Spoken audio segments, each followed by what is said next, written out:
Hi, everyone. It's Joe Chadburn with the International Peace Network. I'm back with another short video in a long series called The Prince of Peace, or The Real Jesus versus American Jesus. And this is part 2.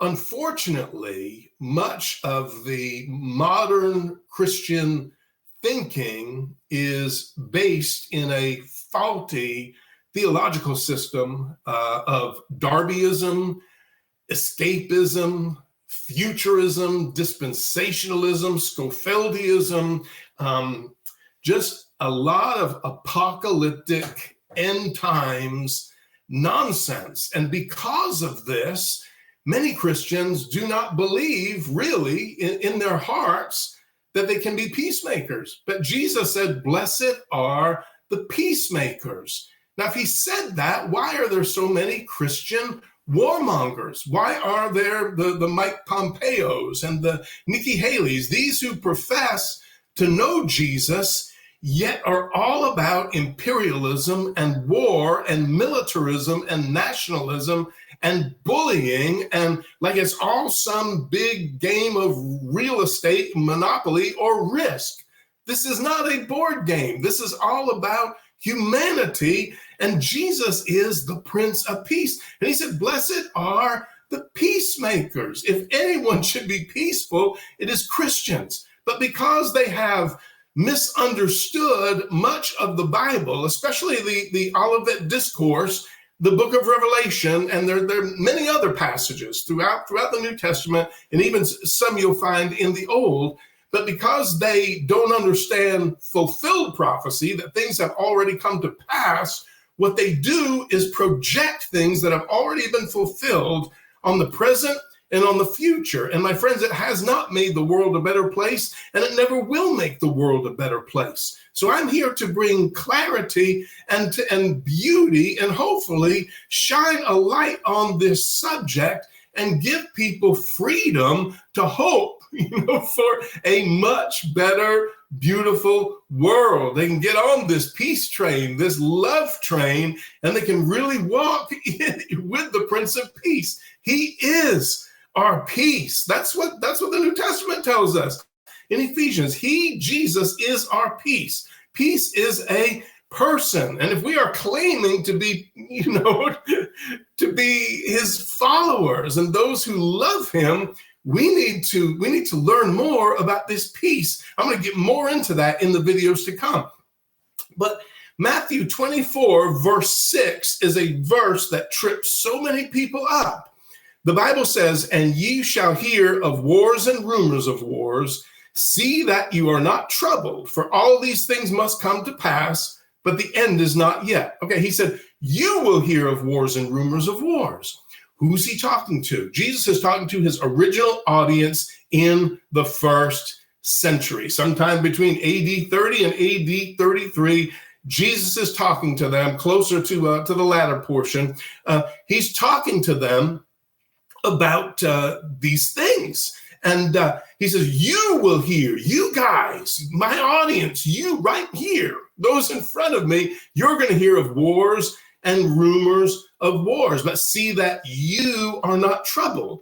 And the first Jewish-Roman war occurred. It was 66 to 74 AD. And you'll find that there was the Great Jewish Revolt, and there were 3 major rebellions that the Jews had against the Roman Empire. Those years are 66 to 74 AD. You find out more about that if you study the Jewish historian Josephus. It's magnificent how you see all of these things fulfilled historically. The things that Jesus said would come to pass have already come to pass. So we do not have to think that they're just going to be perpetual wars, or that we have to perpetrate war, or that we need to, for any reason, to project this verse or this prophecy of Jesus that was fulfilled in and around AD 70 on the present or the future. He said, you shall hear wars, rumors of wars. Who? Them. See that you are not troubled. He told them not to be troubled, for all these things must come to pass, but the end is not yet. The end of what? The end of the world? No, he's talking about the end of the old covenant system. He's talking about the destruction of the temple, the destruction of Jerusalem, the abolishment of the Old Testament, the Old Covenant priesthood, the sacrifices, the ordinances. All of that stuff was to be done away with. This was a new day, a new age. There's a new king. He has a new temple. There's a new heaven and earth. This is a new day. We are living in a new day. And this is beautiful. He was not talking about the end of the world. And that's something that we can take joy in when we read this and understand the context. He was talking about wars and rumors of wars that we know historically occurred and that happened again in and around AD 70 with the destruction of Jerusalem and the temple. All right, Matthew 24:34 gives us context here in the Olivet Discourse. Jesus says, "Verily I say unto you, this generation shall not pass till all these things be fulfilled." What generation? That first century generation. Original audience relevance matters when we are reading the Bible.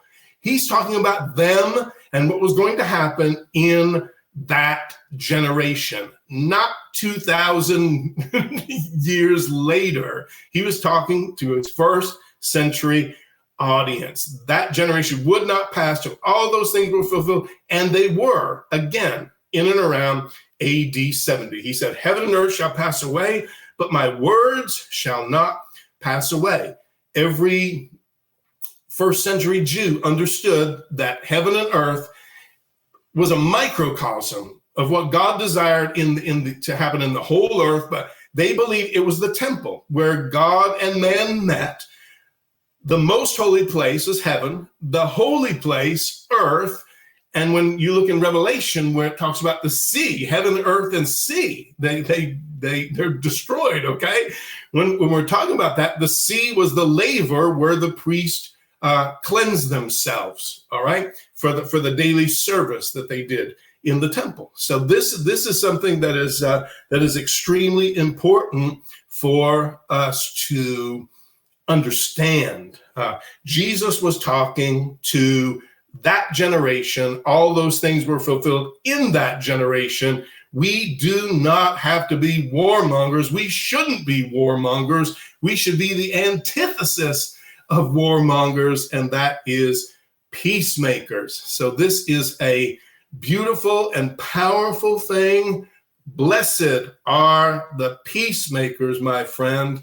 We do not, Jesus has not called us to perpetual war. He has not called us to any kind of war. He has called us to love our neighbors, even to love our enemies. And that, again, is the antithesis of war. So please stop listening to these warmongering preachers and warmongering politicians and people. Every time that there's something in the news, they try to project something from the Bible onto it, or they're looking at the Bible, at Matthew 24 and Revelation and other places in the Bible. They're looking at it as an instruction manual for the earth's destruction, instead of seeing what has already been fulfilled, what has already come to pass. I'm going to close with this to keep it a short video. God bless you. I love you. Peace to everyone.